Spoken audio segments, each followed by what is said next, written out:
Olá, saudações do crente docente.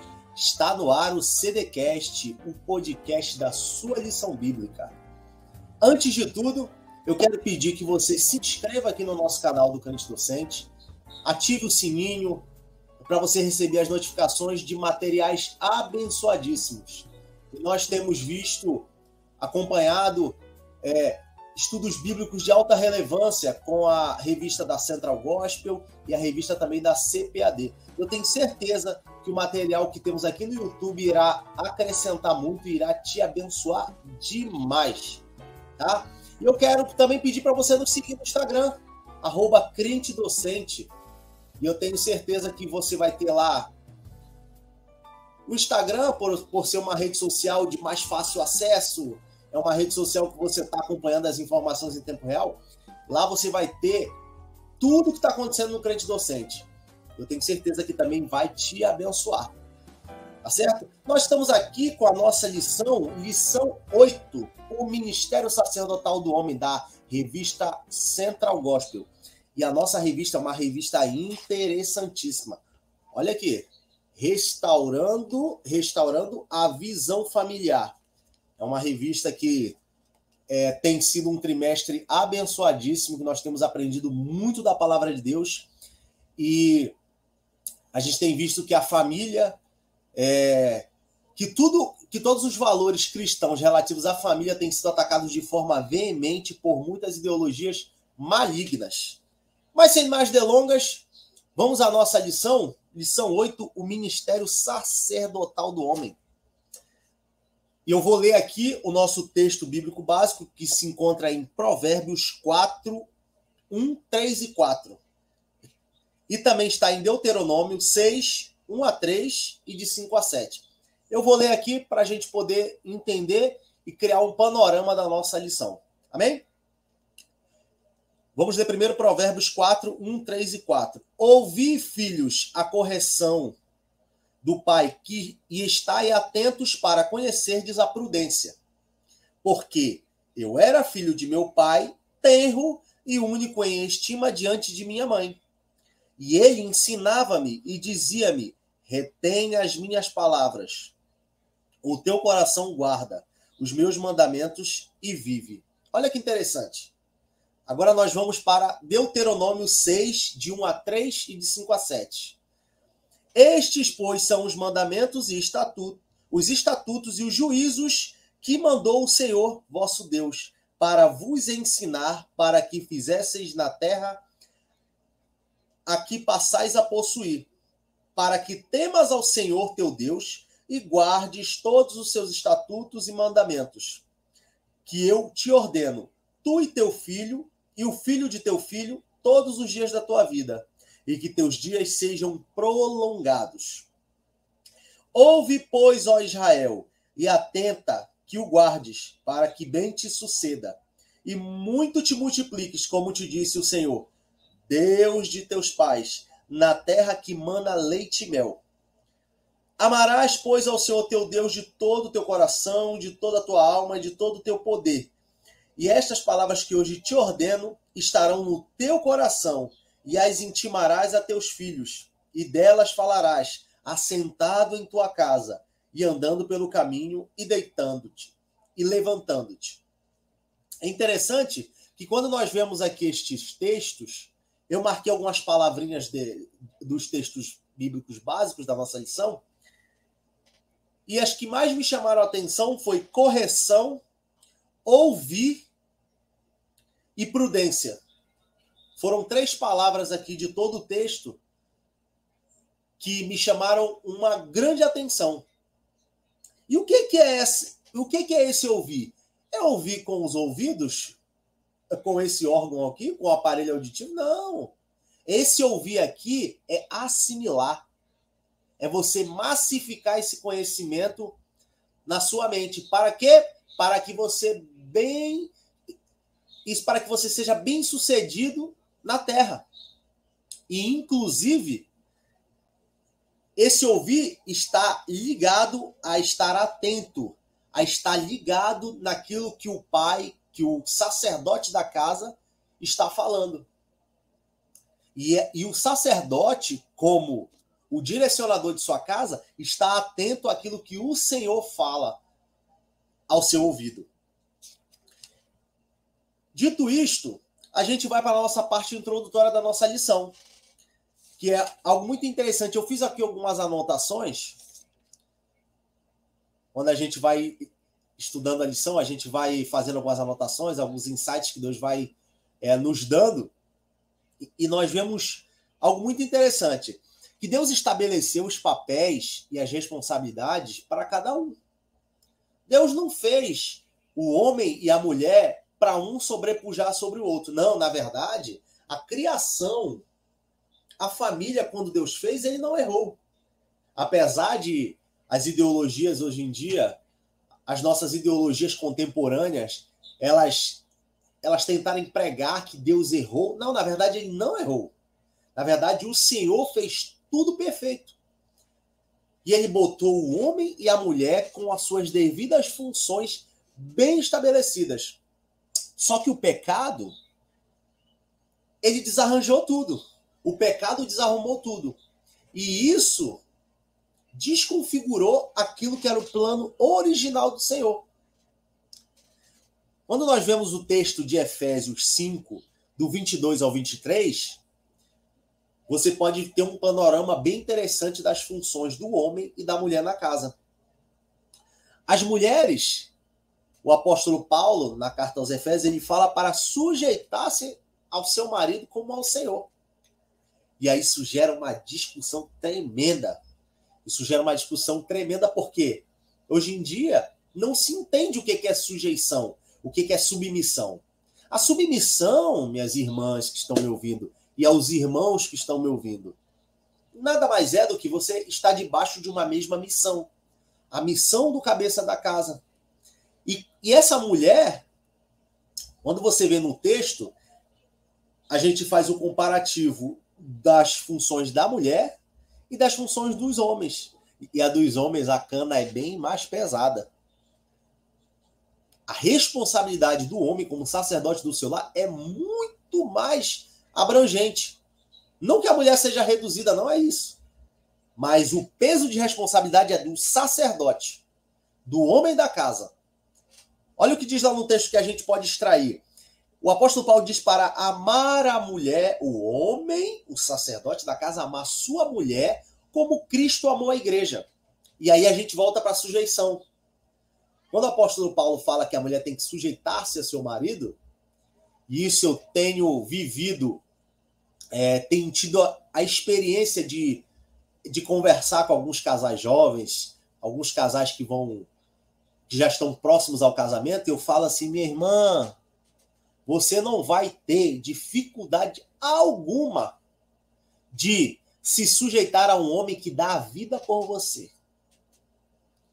Quando só um faz a função e o outro não faz, o negócio fica descompensado. Mas quando o homem ama a sua mulher como Cristo amou a igreja e, se possível, até entregar a sua vida por ela, a mulher não vai ter problema algum de ser submissa. Pelo contrário. E aí é um recado para você aí, macharada, para vocês, homens. Amem a mulher de vocês. Esse é o maior presente que vocês podem dar para a mulher e para os filhos ou filho de vocês. É você amar sua esposa como Cristo amou a igreja. E, meu irmão, você vai ter uma mulher que vai se sujeitar à sua autoridade. Isso porque, em contrapartida, ela vai ver que tem um homem que ama ela e que, se possível, vai dar a vida por ela. Então, quando o casal entende essas duas funções, ele entra em equilíbrio e consegue cumprir a palavra de Deus. Amar a própria mulher como a seu próprio corpo. E eu tenho essa experiência aqui na minha casa. Eu convivo com 3 mulheres. Não são 3 esposas, não. É a minha esposa e minhas 2 filhas. E, às vezes, quando eu e minha esposa a gente tem nossos momentos de divergência, às vezes a gente debate, a gente possa ter alguma discussão, que isso é normal em todo casal. Eu até digo que se um casal não tem uma divergência, não tem uma discussão, não tem uma, entre aspas, briga, ninguém está falando aqui de violência, de nada, Esse casal não é normal, precisa de uma terapia, porque algum dos dois é doido. E aí, eu aqui na minha experiência, na minha casa, eu até brinco com a minha esposa que quando eu brigo com ela, eu estou contendendo contra meu próprio corpo. Por quê? Eu amo ela como a meu próprio corpo. E isso é mais uma instância do amor do sacerdote para com a esposa. E amar a mulher como a si mesmo. Meu irmão, e é por isso que você tem que estar bem resolvido com você.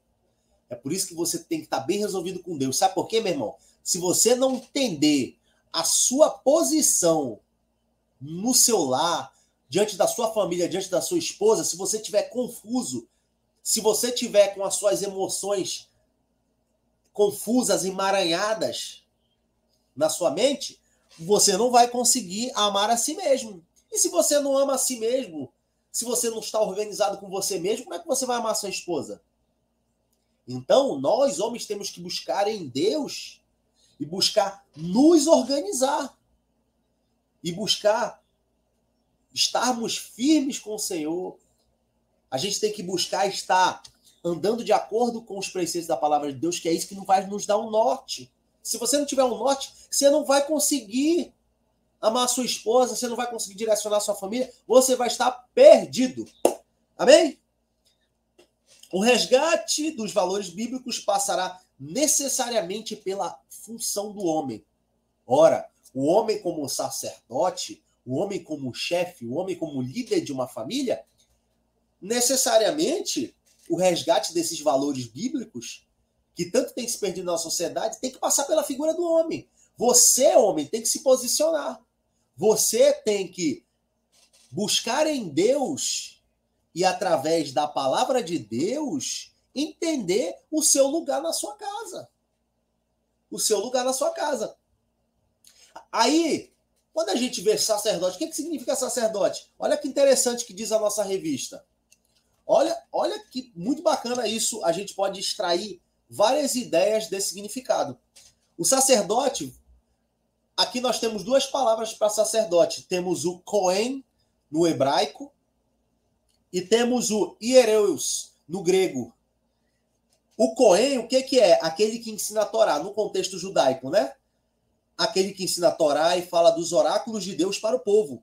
Aquele que faz previsões sobre os juízos divinos. Ou seja, é aquele que diretamente está em contato com Deus.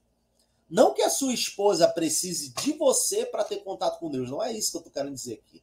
Até porque nós estamos debaixo da nova aliança, onde o véu foi rasgado e qualquer um de nós tem acesso a Deus. Mas como liderança, como alguém que tem que estar à frente da sua casa, você, o sacerdote, tem que ensinar a Torá, que diz aqui no contexto judaico, mas no nosso contexto é ensinar a palavra de Deus.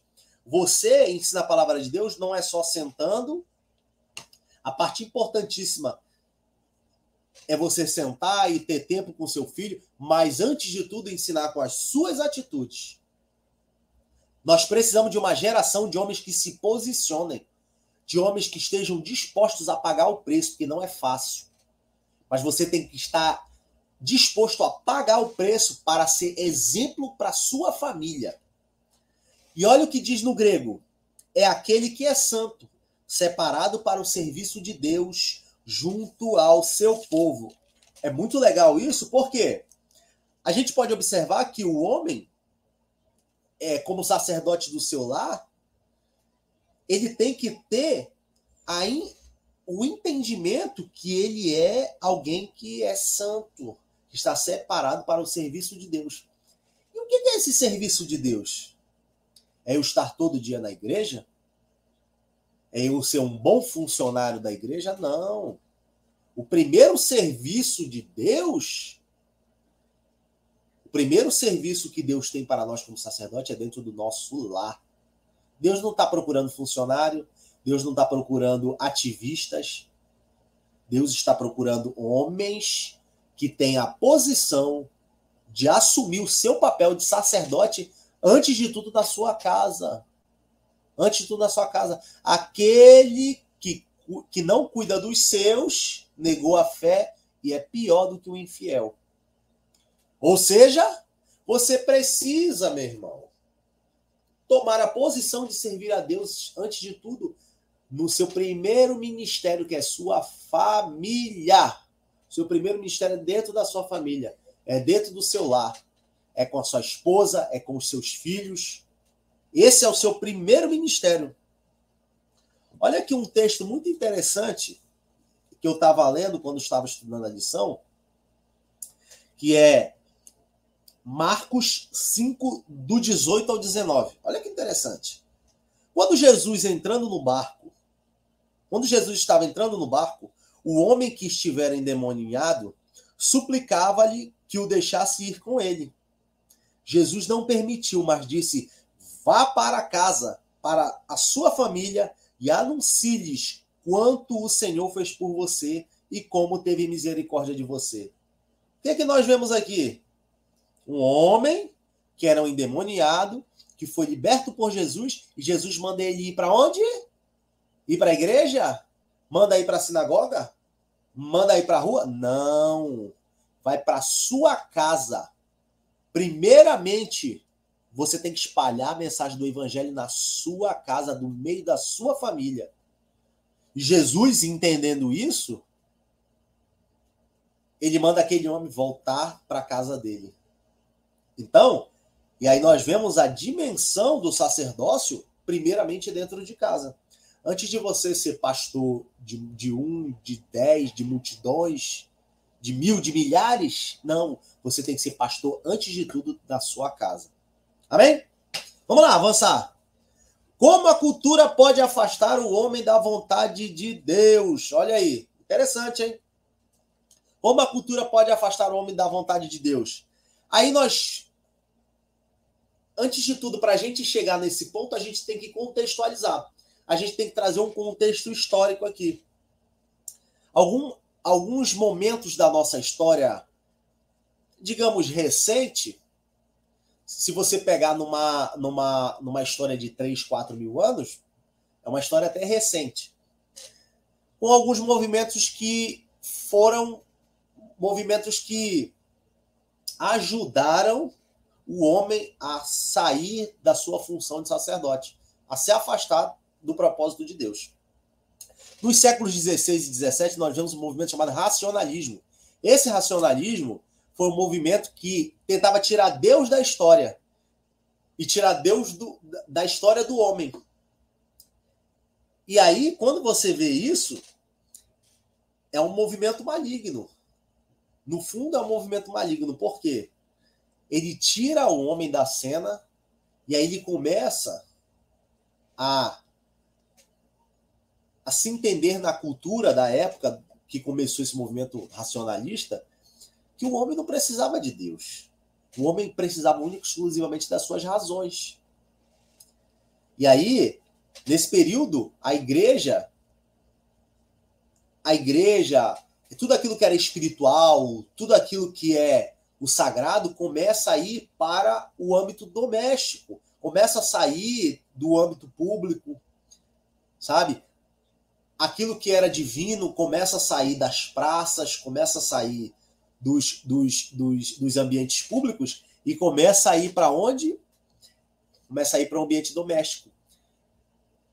E meio que a religião, a fé virou coisa de mulher. E aí os homens começaram a se afastar do propósito de Deus. E isso foi se aprofundando até chegar onde estamos hoje em dia. Ora, a história é uma só. A história está toda interligada. Os contextos estão todos interligados. Você não pega histórias isoladas. Isso aqui foi o início de um afastamento do homem de Deus e da fé que a gente tem colhido resultados hoje. Aí, mais à frente, nós avançamos na Revolução Industrial e Urbana.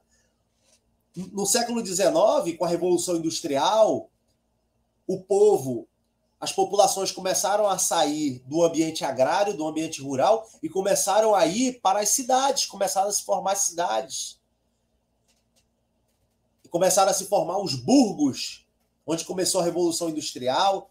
E aí o que acontece? Aquele homem que antes vivia no campo, próximo à sua família, numa vida não ausente de trabalho, mas uma vida mais pacata, mais tranquila. Agora ele está no meio de um formigueiro humano, de uma cidade, e cheio de necessidades, porque ele já não planta mais, ele já não colhe, ele depende de um emprego para poder sobreviver e sustentar a sua família. E aí nós vemos a função de operário. Aí vemos a figura do homem operário, que é aquele homem que tem que sair e trabalhar 12, 13, 14, 15 horas para poder sustentar a sua família. E aí se tira... Lembra do movimento racionalista que começou a tirar o homem da cena, que começou a tirar Deus da vida do homem? Agora, esse homem está mais afastado, muitas vezes, de Deus e da sua família. Lembra que esse período do século XIX nós tivemos a Revolução Francesa, que foi uma revolução que tentou matar a ideia de Deus, que veio como enaltecer um novo Deus chamado razão. E aí você chega nesse século XIX, esse homem está longe de casa. Esse homem está 12, 13, 14, 15 horas fora de casa. E aí começam-se a entrar as mulheres no mercado de trabalho aos poucos. E aí você tira o homem e a mulher de casa. Olha que interessante. E muito perigoso. Você tira o homem e a mulher de casa. E os filhos ficam sem a presença do pai e da mãe. Porque agora eles têm que trabalhar e suprir as suas necessidades. Claro que se nós formos trazer para os dias atuais, não é problema algum a mulher trabalhar, a mulher ser produtiva, mas nós não podemos deixar que as nossas atividades profissionais, os nossos sonhos, os nossos desejos, aquilo que a gente almeja, tirar-nos do nosso lar. E esse tirar não é fisicamente, porque às vezes a gente está todo mundo morando junto, mas está distante. Isso é um desafio. Isso é um desafio para o nosso tempo. Amém? Aí mais à frente nós vemos os movimentos feministas, os movimentos de revolução sexual, principalmente na década de 60. E aí nós entramos no ponto-chave da nossa história. Aí nós entramos num ponto em que aquele homem que já está mais afastado de Deus, que a cultura está puxando ele para fora das igrejas, para fora do ambiente sagrado, para fora do propósito que a palavra de Deus deu para aquele homem.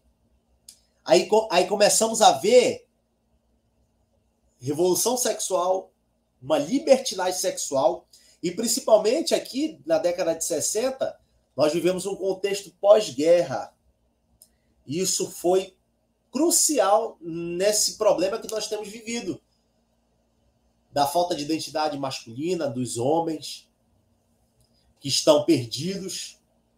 E aí você vê que surgiram movimentos de emancipação feminina, movimentos de esquerda que apregoavam uma libertinagem sexual. Lembrem daquele movimento de Woodstock, sexo, drogas e rock and roll. Isso aí afetou muito a masculinidade. Nesse mesmo período, nessa mesma porção da história, nós vimos o surgimento de uma revista que impactou o século XX e parte do século XXI. E mudou o imaginário, principalmente dos homens, com relação à sexualidade, com relação à visão que ele tinha sobre a mulher, que é uma revista chamada Playboy. Tenho certeza que aqui todo mundo conhece. Alguns já tiveram até contato com essa revista. Essa revista, ela não surgiu à toa. O fundador dessa revista, ele queria, com aquele momento de revolução, criar um novo estilo de vida.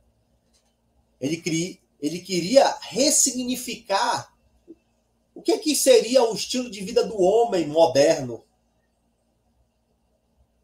Isso significou o quê? Aquele homem sem responsabilidade, aquele homem que não quer compromisso com nada, com Deus, com família, com nada. Ele quer viver livre, de acordo com seus devaneios.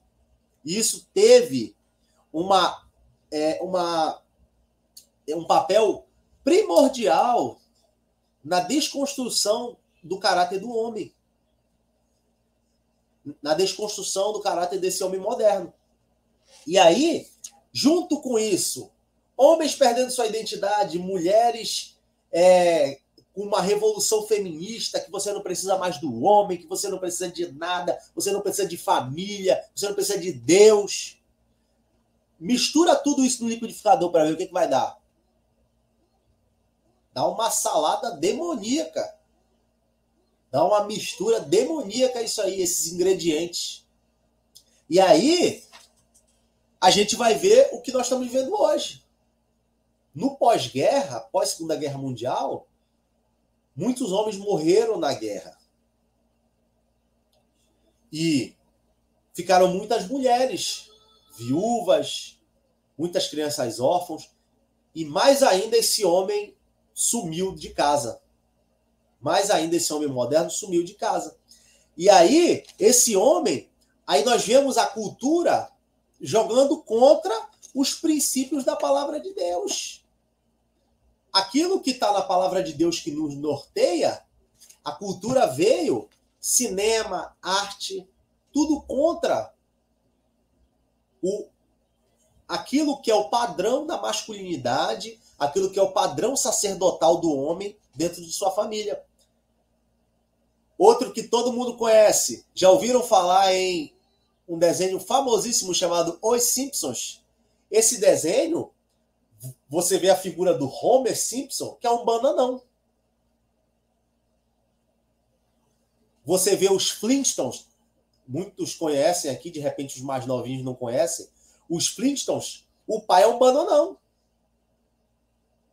É um cara que não se exercita, que vive numa morbidade, vive numa vida em que não pratica o exercício. Isso é muito importante para o homem.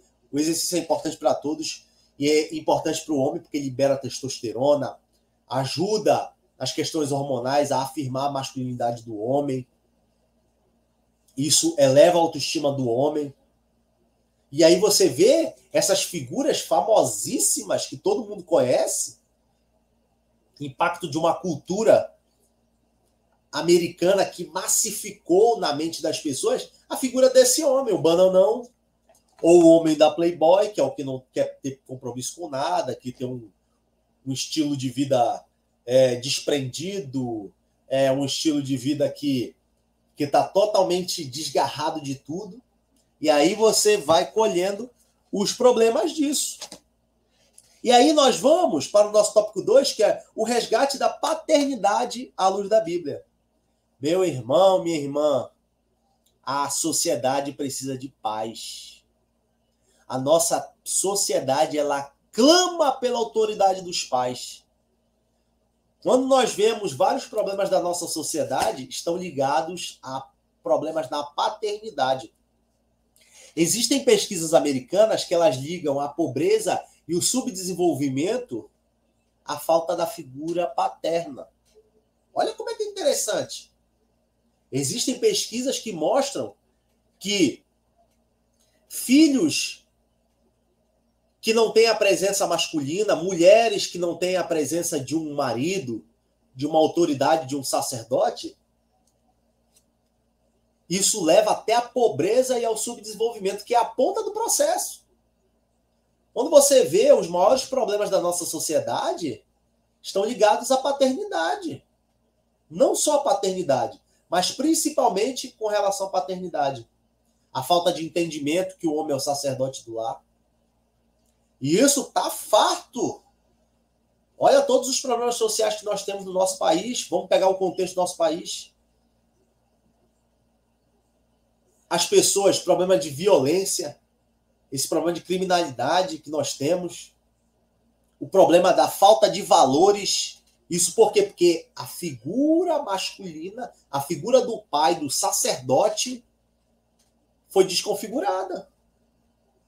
E nós precisamos retomar os valores que estão na palavra de Deus. A palavra de Deus está ao nosso acesso. Nós precisamos buscar e ser uma contracultura a essa cultura maligna que vem destruir a função do sacerdote no seu lar. E Satanás astutamente sabe que se ele desconfigurar a figura da autoridade, ele desbarata a família. Em qualquer organização, até numa empresa, se você abate uma liderança, você desconfigura e desbarata toda uma equipe. Isso até no mundo corporativo, quanto mais em uma família. Então, Satanás está jogando pesado. O pai, ele trabalha, o sacerdote, ele trabalha em várias áreas. Ele trabalha na dimensão pedagógica, ensinando aos seus filhos, instruindo a sua casa. Esse sacerdote, ele é alguém que busca conhecimento da palavra de Deus, é alguém que busca conhecimento com livros, com literatura boa, e aí ele vai sendo instruído para ter essa dimensão pedagógica dentro de sua casa. Nós, pais, temos que ser a maior referência para os nossos filhos. Não é que dominamos todo o conhecimento do mundo, mas eles têm que ter como norte a gente. Eu e você, que é pai e sacerdote do lar. A dimensão espiritual. A doutrina do pai. O pai precisa tomar a frente de todas as batalhas espirituais da sua família. A mulher, como auxiliadora, entra na batalha com ele, mas ele que tem que puxar o carrinho, ele que tem que puxar, como diz no popular, ele que tem que puxar o bonde. Ele que tem que puxar esse bonde. Você, homem, você, macho, você tem que tomar posição no mundo espiritual em favor da sua família. Você tem que se afirmar como o líder. O líder, meu irmão, não é aquele que fica só mandando e sentado. Não, é o primeiro a puxar a corda para puxar a sua família. É o primeiro a tomar as rédeas na sua mão. Amém? A dimensão moral, exemplo do pai, meu irmão, seja exemplo. Como é que seu filho vai aprender sobre honestidade se você é um cara que é um trambiqueiro sem vergonha? Como é que seus filhos vão aprender sobre preceitos morais se você é um cara que vive enganando os outros, que vive mentindo, que é um mentiroso quanto mais, que paga, que compra e não paga, que deve aos outros, que não tem palavra? O que é que seus filhos vão aprender com isso? Outra, dimensão social. Instrução do pai. Instrua seu filho acerca da vida. Instrua seu filho a como viver, a se portar, a como entender as dinâmicas do nosso tempo, as demandas do nosso tempo. Você precisa se posicionar. Dimensão afetiva, a companhia do pai. Meu irmão, esteja com os seus filhos. Não é fácil. Aqui eu não estou passando atestado de super pai, super isso, um cara que não tem erros, imperfeito. Não é isso que se trata, mas buscar. Busque ter a presença com a sua família. E eu digo que um dos maiores ladrões de presença de tempo é isso aqui, ó. Olha aqui. É um dos maiores ladrões que nos rouba da presença com a nossa família. Essa dinâmica louca que a gente vive, porque tem que trabalhar, porque tem que ganhar dinheiro. E aí muitas vezes você se preocupa só em dar coisas para o seu filho, mas falta a presença, a companhia. Seu filho não está nem aí para o seu presente. Ele quer a sua companhia. E aí você, como sacerdote do seu lar, tem que entender isso. E o papel do homem na revelação bíblica, que é a palavra de Deus, que é a nossa base. O homem sai da casa dos seus pais para construir a sua família. Gênesis 2:24. A vida é feita de estações, de ciclos que se refazem no tempo. O homem não pode negar-se por quaisquer motivos, a percorrer o caminho bíblico. Gênesis 2:24. Meu irmão, vemos uma sociedade decorrente dessa cultura que nós comentamos há pouco na nossa aula. Vemos uma sociedade de homens que não tem compromisso, que não querem ter a responsabilidade, de carregar o fardo da responsabilidade da tua família, de assumir uma família. sabe, de chegar com a sua esposa e falar, eu vou resolver isso aí, eu tomo a frente. A sua esposa está para lhe auxiliar. Ela está ali para te ajudar. Seus filhos também. Mas você tem que tomar a atitude. Hoje nós vemos aí um bando de macho, desculpe a expressão, um bando de macho frouxo, bando de moleque com 30, 40 anos que não quer sair da casinha da mamãe. Aí, quando a gente traz para o nosso âmbito cristão, eu digo só tem duas coisas. Ou não gosta da... Ou tem problema com mulher, ou tá em pecado. Das duas, uma. Ou tem problema com mulher, ou tá em pecado. Cara, 30, 40 anos morando com a mãe, com o pai, não quer sair. O homem precisa tomar essa atitude do guerreiro. E toda mulher quer um homem guerreiro. Isso vem desde os tempos antigos, meu irmão. O que mudou foi a tecnologia. A nossa mente vive, sabe? Os nossos instintos vivem como há 10 mil anos atrás. Não se engane. Eu estou no século XXI. Sua mente, seus impulsos, suas necessidades estão como há 10 mil anos atrás. Amém? O homem lidera a esposa, provê a casa e ajuda a preparar os filhos para a vida. Mais uma vez, o homem tomar a posição de liderança. E quando você é líder, você tem que prover, você tem que promover, você tem que proteger. Isso tudo engloba. Isso e outras coisas mais englobam a liderança. E você precisa liderar sua esposa. Que negócio é esse? De homens que a sua mulher te domina. Que negócio é esse, meu irmão? Toma a sua posição. E aqui eu estou falando, não estou falando de estupidez, de tratar mal sua esposa, de agredir fisicamente. Não é isso, não. É você tomar posição de autoridade. E até isso as mulheres clamam. A mulher não é atraída por um homem que é um bananão, não. Como eu disse, a nossa mente, nossos impulsos estão com há 10 mil anos atrás. A mulher gosta de um homem que tome posição, que tome as rédeas. Isso não tem nada a ver com temperamento. Eu digo pela minha experiência. Eu sou uma pessoa que não tem um temperamento muito sanguíneo. E a autoridade não tem nada a ver com você ser estúpido, com você ser ignorante. Não tem nada a ver com isso. É você tomar a posição de liderança. E as mulheres clamam por isso. É por isso que nós vemos hoje muitas mulheres doentes, cheias de problema, porque ela tem que assumir tudo. Ela tem que assumir tudo. Por quê? Porque tem um bananão. Porque tem alguém que não assume as suas responsabilidades. Amém? O homem comunica a dimensão do sagrado para sua família. Aí nós voltamos lá no começo da aula, o sacerdócio. Olha lá, vamos lá? O que é o sacerdote? Aquele que ensina a palavra de Deus. Aquele que é santo e separado para o serviço de Deus. Aquele que transmite a mensagem de Deus para o povo. E isso você traz para o âmbito familiar. Você, como homem, como autoridade, eu tenho certeza que Deus vai revelar coisas para você que não vai revelar para ninguém. Não é porque você seja melhor, é porque você é autoridade. Deus vai te dar insights, vai te dar ideias e não vai dar para ninguém, porque você é autoridade. E ele está te chamando para assumir a sua responsabilidade e tocar esse grande projeto que é a família para frente. O homem encarna na família a graça de Deus, revelando o amor e o cuidado aos seus. Cuide da sua família, meu irmão. Cuide da sua esposa. Invista na sua esposa. Invista na sua família. Uma das funções da autoridade é promover. Ou seja, você tem que elevar sua família para cima, elevar sua esposa, seus filhos para cima. Então, isso é uma das funções da autoridade.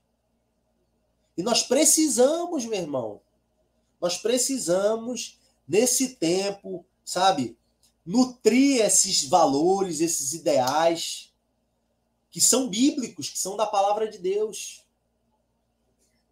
Diante de um mundo que está em trevas, diante de um mundo em que a cultura é totalmente contra aquilo que Deus planejou e aquilo que está aqui, no manual do fabricante, que é a palavra de Deus. Deus estabeleceu as nossas funções, meu irmão. Tome a sua função. Mulheres, tomem a função de vocês. Vemos mulheres doentes porque estão assumindo a função do homem, homens doentes porque assumem a função de mulher. E eu não estou falando de sexualidade, não. Eu estou falando de posição no lar. E isso é importantíssimo. Hoje, mais do que nunca, gente, a gente como cristão, a gente que é o porta-voz da palavra de Deus no nosso tempo, a gente tem que ter isso em mente. E sermos uma contracultura. O que é o cristianismo? Uma contracultura à cultura do mundo. Nós precisamos, como diz a palavra de Deus, ser sal e ser luz nesse tempo tenebroso. Nós precisamos ser como astros que resplandecem no mundo. Nós precisamos ser essa luz. E a mudança da nossa sociedade não está num governo, não está num presidente. A mudança da nossa sociedade não está numa instituição de caridade. A mudança da nossa sociedade não está na ONU. A mudança da nossa sociedade não está no Estado brasileiro. A mudança da nossa sociedade está quando, principalmente, o homem tomar a sua posição como sacerdote, amar a sua família, impactar a sua família para que essa família possa multiplicar, porque essa família vão sair filhos saudáveis, sua esposa vai ser saudável, você vai ser um homem saudável e vai viver e resplandecer nessa geração de trevas como representantes fiéis da palavra de Deus. E é essa a mensagem que eu tenho aqui para vocês. Espero que vocês tenham gostado. Não esqueçam aí de se inscrever no canal do Crente Docente. Não se esqueçam de seguir a gente no Instagram. Ativa lá as notificações que você vai ser extremamente abençoado. Eu quero agradecer a oportunidade mais uma vez ao meu amigo, pastor Edvanei, que me deu mais uma vez a honra e o privilégio de ministrar uma lição aqui no CDcast. Deus abençoe vocês. Um forte abraço.